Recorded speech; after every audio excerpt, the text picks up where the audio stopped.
Today we react to the long gone summer ESPN's 30 for 30 on the 1998 home run race.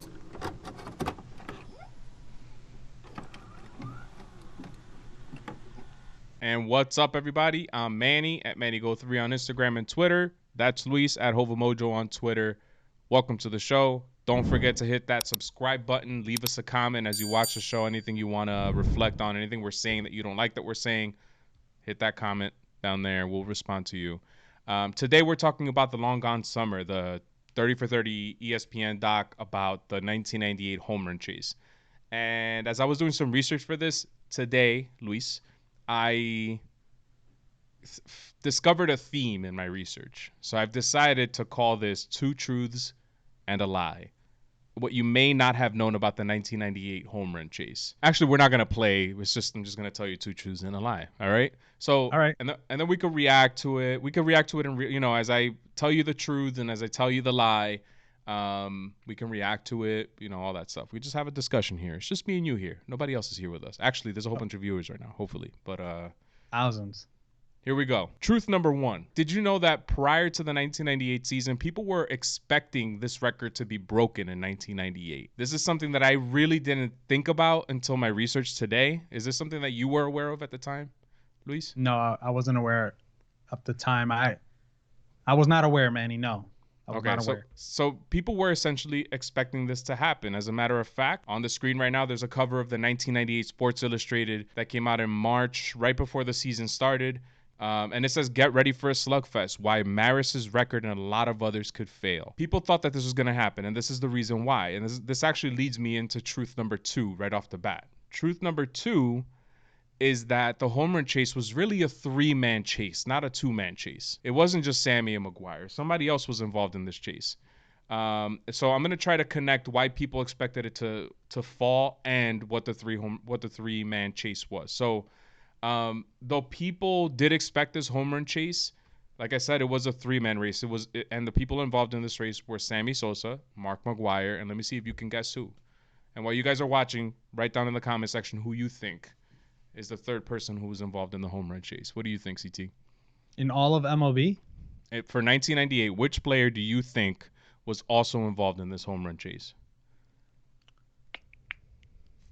By the way, he was involved in the chase for 4 months out of the year. I would say around month 5 he dropped out, but technically he didn't really drop out. He was still in the hunt. By month 6, he was out of it completely. But who do you think? It's either A-Rod, Jason Giambi, or I don't know, Griffey, or like I said Giambi. Sorry for the ice cream truck in the background. So good, man. It's a great sound. I think Carlos Delgado was in the mix back then too. He was a beast. The answer is Ken Griffey Jr. And actually, when the season started, it was McGwire and Griffey that people expected to really threaten the record. Sammy was an afterthought at this point, and this is why. So I'm going to give you their home run totals and what their pace was for 162 games in 1996 and 1987 leading up to 1998. For Mark McGwire, in 96, he hit 39 home runs over 130 games. That's a pace of 48 home runs over 162 games. Pretty average, right? Mm-hmm. 1997, he hit 52 home runs over 130 games. That's a pace of 65 over 162 games. So around 65. It was like 64.6 something. So let's call it 65.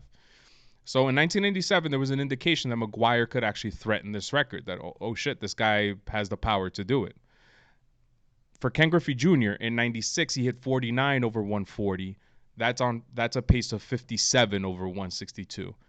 In 97, he hit 56 over 157. That's a pace of about 57 over 162. So again, holy shit, Griffey could have hit 57 this year. Maybe he can threaten the record. Maybe he can hit five more next year.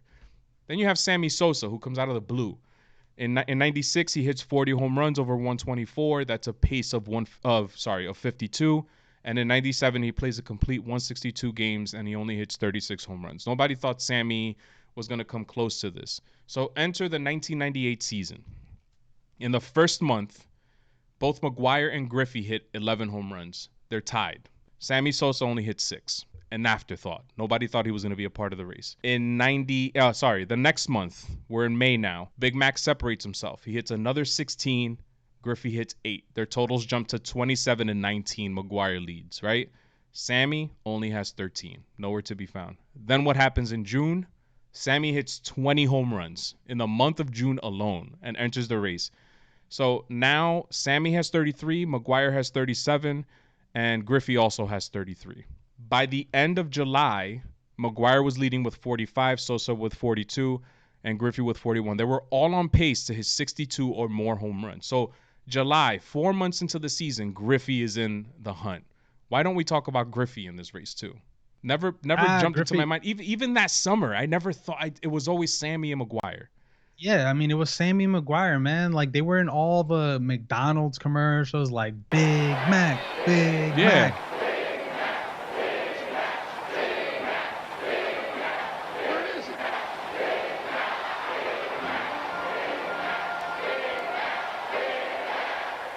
Did somebody say McDonald's? And then you come and then you see the dark hands.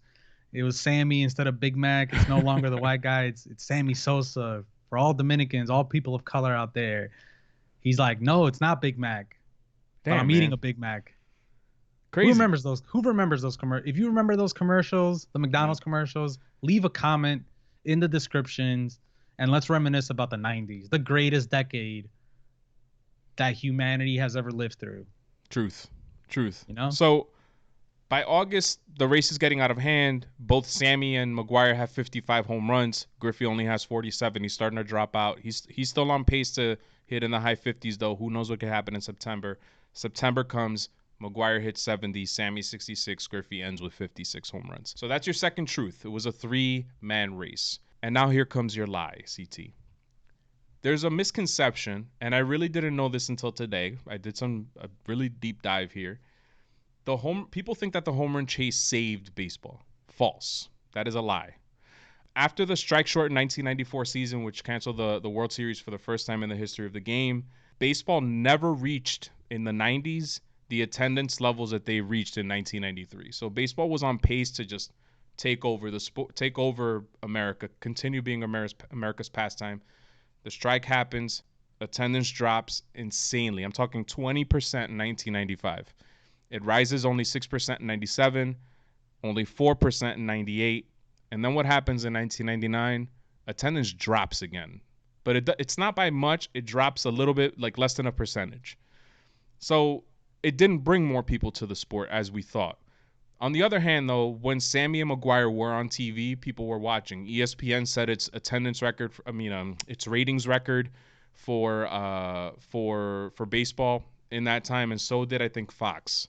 So they were an attraction, but the sport as a whole never recovered from it. And I think even in the 2000s, it kind of struggled a little bit. It was starting to get a little better now, but I don't know. Even less, because with the whole Mitchell report, I mean, that definitely didn't help the sport. That's crazy. By the way, when you play two truths and a lie, you're supposed to give me the 3, and I'm supposed to tell you what the lie was. So, I know, man. I told you it's not really a game. Sorry, man. Yeah, I definitely didn't know that the home run chase didn't save baseball, or at least temporarily made it the number one thing to see on TV. I mean, I know the Cowboys were popular. Cowboys and the Niners were popular in the 90s, so it probably wasn't easy to grab views. But, yeah, I didn't know that. Sorry, man. Broke your heart there a little bit. Well, did we ever bounce back to those numbers in 93? I know that the numbers, so I have to do more research. I have to dive into the 2000s. But from a recent piece that I wrote, I know that ESPN's ratings, like Sunday Night Baseball and stuff like that, didn't do so well. And after they added A-Rod and Jessica Mendoza and Matt Vasgersian, their ratings started to go up a little bit. But it's nothing drastic. But that's the A-Rod appreciation. A-Rod, man. Appreciation. A-Rod. We should do an A-Rod episode, just straight A-Rod, straight through. Way ahead of you. Talk about how he ratted out his teammates during biogenesis. Saved baseball. A-Rod saved baseball. All right, so that was my 2 truths and a lie. The one that really stunned me is Griffey, man. I know that he was a force at the time, but I think heading into 98, people, even though McGwire was on the cover, I would say that given the 2 seasons he had before 98, that I would have put my money on Griffey breaking the record and not McGwire.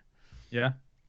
especially with McGwire moving from the Cardinals to the A's in '97, because you could make an argument that you could make McGwire a DH. With the Cardinals, he has to play first base, and I think he got hurt in '98 too for a little while. Like he missed some games and stuff too, but he still crushed the record. McGwire? Yeah, man, those steroids must have been good, man. That good, You know, good. I gotta question Griffey sometime. I mean, if he's in the conversation with all these guys that took roids, what do we think? Like, So he might have been taking something. I don't know. he might have, but you see what the from '98 at least. I didn't really dive deep into the other years so much. I only looked at the totals. For '98 at least, he started off at a really hot pace, and then he slowed down a lot toward the end. But the argument that I always see for steroid users is that you see this jump in numbers out of nowhere. And Griffey never hit 30 home runs until he hit 45, 40. Missed time hit 17, 49, 56, 56, 48, 40. Never hit 40 again. I mean, he did have a 35 season and a 30 season, but Griffey fits the description of a steroid user. Not saying he is a steroid user, but he fits the description. I'm talking about like wild power numbers out of nowhere. Plus, he's missed a lot of time in his career due to injury. Typical he was hurt a steroid lot. profile. He still hit 630 home runs. Yeah, that's what I'm saying. I mean, I'm not accusing him of anything, but so I'm leaning towards like, maybe he was on something. You know who he reminds me of when I'm looking at this now? His first 4 seasons, he never hit more than 27 home runs. 16, 22, 22, then 27, then he jumps to 45. He reminds me of Christian Yelich a little bit. When just looking at it, because he went from hitting like 15, 16, maybe 20 to he was on pace to hit 61 this year at a point. But we do know now that there's the thought or the rumor about the balls being juiced, which started like in 2016, 2015. Actually, we think it's 2014, but officially juiced like 2016-ish. Yeah. And the other thing about Griffey and his defense, although I've said this to a lot of people, Yankee fans hate me because of this. I don't think anybody is free from suspicion. I wouldn't be shocked if Derek Jeter took steroids. I think that it wasn't tested, so you can easily assume that everybody was taking it. In a way, you'd have to be dumb to not take it if your competitors are. Yeah, if you're trying to stay on the field. Right, to keep it competitive. But for Griffey, the argument I'm going to make for Griffey is that he hit those insane numbers of home runs, the 49, 56, 56, 48. In the prime that's usually when a player does play at the highest level of his career, and then there's a drop off. What killed Griffey was that he was hurt so much while he was in Cincinnati. Otherwise, he could have hit 800 home runs, I think, easily. Yeah. I mean, he hit 30 or more home runs twice while in Cincinnati. All the other seasons, it was like 12, 13. Like, that wasn't Griffey. Yeah. No, you make a good point. I'm not accusing him of anything. I'm just saying, home run, steroid era, best player to come out of the steroid era, was Griffey head and heels above every other player that was taking steroids? That seems like a stretch. Yeah. You know who fits the real description of a steroid user? Sammy Sosa? Good old Sammy Sosa, the Pink Panther, as I call him nowadays. Oh man, yeah, it's gonna be weird. It's gonna be hard watching Sammy Sosa in that documentary looking pink, because when I was growing up, I feel like he was the reason why Pedro were the reason why, like, as a Dominican kid growing up, like you like idolize these guys and you automatically fell in love with like their game, because like you feel like they represented us. But that's a mistake, man. As a kid, you gravitate towards things like that. But as an adult, I don't give any Dominican players a pass anymore. I don't give any player a pass. Just put a career together, and then let's talk. Sammy was one of those players that you could root for, because he would run it out every single time. He ran out to right field to start the games, to pump up the fans. He did that waving the American flag. I think it was after 9/11, running around the stadium with the American flag. Old glory. But if any player gets 3 strikes, and Alex Rodriguez gets killed a lot for testing positive for for 2 PED cases, plus kissing himself in the mirror, the centaur, all that bullshit that he did throughout his career. But Sammy Sosa, you got the corked bat. You got his numbers were like Barry Bonds. I mean, he went from 36, 40, 36 homers to 60. He's the only player in baseball history to hit 60 or more home runs 3 times. And fun fact, never in each and every one of those seasons he never led the league in home runs, which is kind of fucking crazy. But he has 3 strikes too, man. Steroids, the cork bat, and now Well, he the never Pink tested Panther. positive though. He did it, man. All of a sudden And in Congress, he here's forgot how to speak English, man. Come on. Yeah, and here's the thing, like he never tested positive, and honestly, as a stubborn guy myself, I don't think I'm giving in to MLB because MLB botched the whole steroid thing in the first place. Like they weren't saying shit when I was making the money. So why do I have to tarnish my image more by admitting to something that I never tested positive for? Show me the proof. Yeah, neither did Bonds. Neither A-Rod.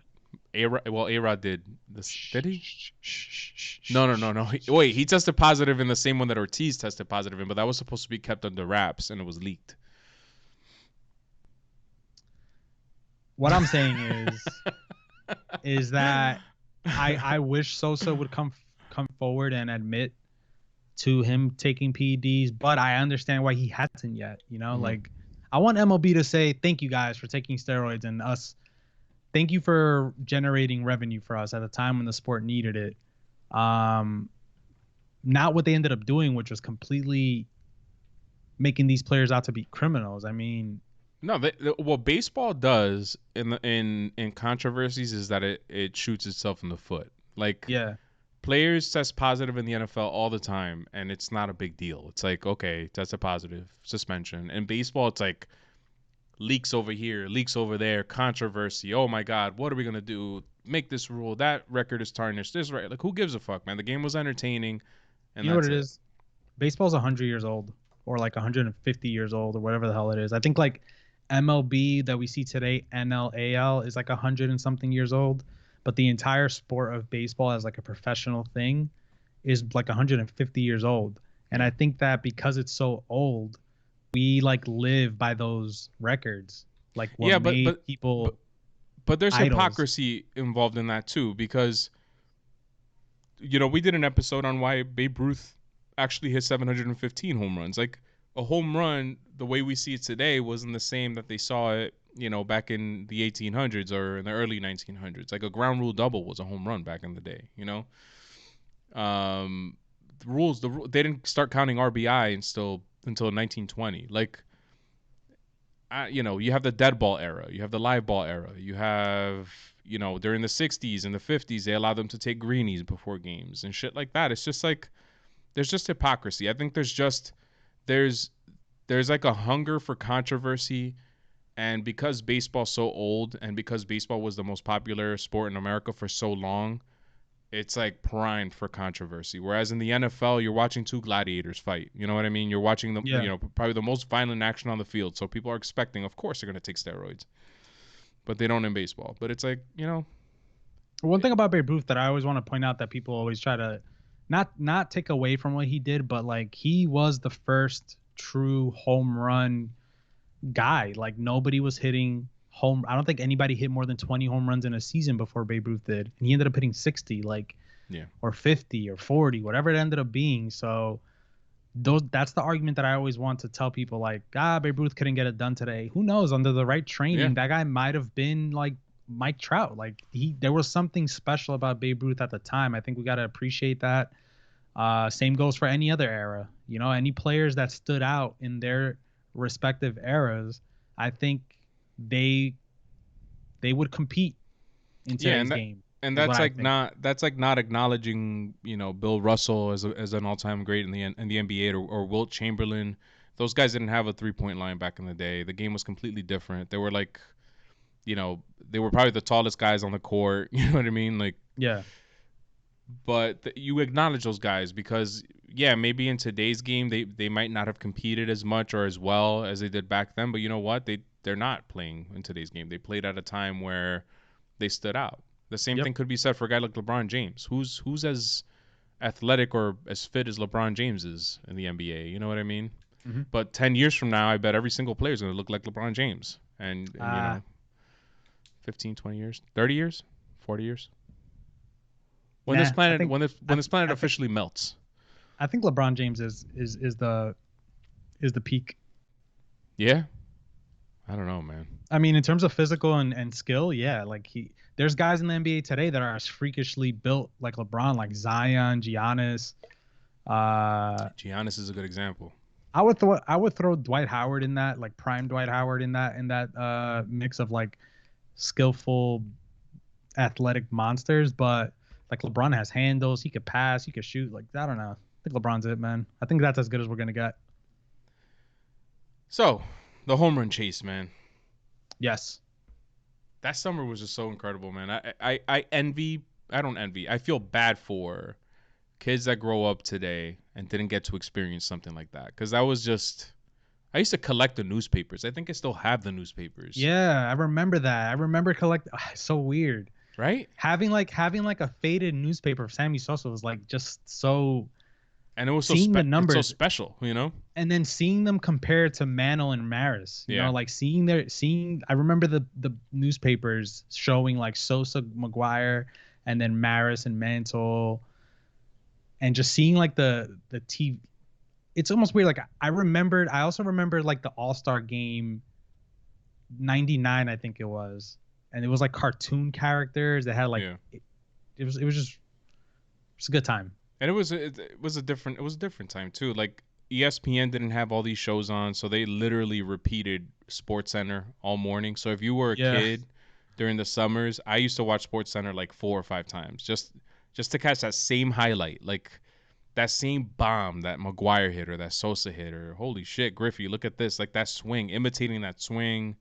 And remembering Sosa's swing and his little like hop that he did. Yeah. Right after hitting the ball. It's like, man, things we take for granted when the game was simple. Simpler times, yeah, for sure. Home runs equal success. Yeah, man. But we have to acknowledge one thing. The game, in my opinion, I think we're in the golden era of Major League Baseball. It's just unfortunate that baseball is just not as popular as the other sports. I mean, I can't think of another era in the game where you can name 20, 25 stars and they're all fucking beasts. I mean, Mookie Betts, Christian Yelich, Cody Bellinger. I know you're going to hate this one, but Aaron Judge. You can just keep naming guys, the pitchers, the Shane Biebers, the Walker Buehlers, Clayton Kershaw, Max Scherzer. I mean, I don't know, many man. players, man. I remember, sorry to interrupt you, but I remember in the 90s, I used to imitate Jay Buhner, right? You look at Jay Buhner's stats, the guy was not elite. He was decent, but he wasn't elite. But these are the kinds of guys that we looked up to. Paul O'Neill was my favorite player. Not an elite right fielder, but he was just like a scrappy player. Today you have superstars, like guys that are above and beyond, in my opinion. I think that has always existed in the sport. It's just that the era that we're living in, we're more observant today of what we're looking at. And we love to idolize these guys like Juan Soto, and I think Juan Soto is going to be a great baseball player, but he's only been in the league for like 2 seasons. You know, Ronald Acuna. That's true, but Juan Soto in his 2 seasons has done things that, you know, we haven't seen before. You know what I mean? Yeah, but take a guy like Prince Fielder, for example. I thought Prince Fielder was a great superstar. He was, to me, a superstar in the game itself. Maybe not nationally, but in the game itself. But we're not going to look back and put Prince Fielder in the same category as like other superstars. Today, if Prince Fielder was still playing today, we would look back and be like, remember Prince Fielder? Remember Ryan Howard?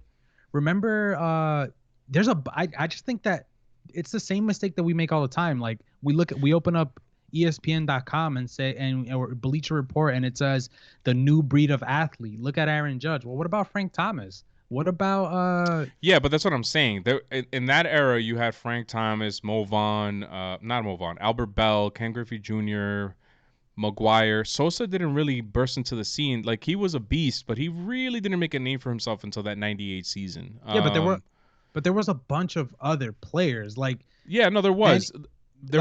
But what I'm saying now is that you can easily name 25 stars. And this is hard for me to do now. Like, at the time, I don't know if you could name 25 stars. You could name 25 players that you admire, but not 25 players that are threatening to be Hall of Famers. I think that if we take any era Yeah, but that's the thing. Ready to be Hall of Famers today. Those 25 players that we think are on pace to go to the Hall of Fame. Christian Yelich is on that list, but if Christian Yelich turns out to have a similar career like Nomar Garciaparra, and I'm not saying they hit like their similar career by numbers, but like the height of Nomar's career ended in Boston. Like Yeah. that can be Christian Yelich. We're looking Nomar belongs in that category. If we're talking about like that decade, the 90s, Nomar belongs in that conversation. Absolutely. But it was A-Rod and Noma at A-Rod, shortstop. Nomar, Jeter, Randy Johnson, Kurt Schilling, Pedro Martinez, Eric Gagne, Roger Clemens. I'm telling you, I really think that we just forget what it was like. And on top of that, I gotta throw this in there. The sport could be as popular as it can be today. What made it really popular was that we had a dynasty in the Yankees, and every sport that has a dynasty excels. Oh, wait, you're cutting out. Can you just repeat that last? Well, look at the NBA. Look at the numbers that the NBA does with the Warriors on when they were the Warriors, and look how quickly we wrote them off. I mean, they could still be the Warriors. They can still be that dynasty. But like adding Kevin Durant, the Patriots, and then the NFL, Yankees in the 90s. The closest thing we would have gotten, which you would have had a good point, was the Astros. But it turns out the Astros are full of shit. So it's like baseball might never get there, but unfortunately, we do need some sort of dynasty type of team that's going to go on a run for like 5 seasons. I think what baseball needs is a little more of the NBA flavor. Like make it more about the players. Baseball will always be a regional sport naturally because there's so many games. You're not going to have some guy in Colorado watching 162 Yankee games, so you're going to have somebody in New York do it. The ratings wouldn't work out anyway. But if you make it a superstar-based game, A-Rod had a great idea in his podcast. There's your other A-Rod mention. Congratulations. Thank you. Show your favorite player taking BP. You know, make it a star-based game. The sport would be so much more popular.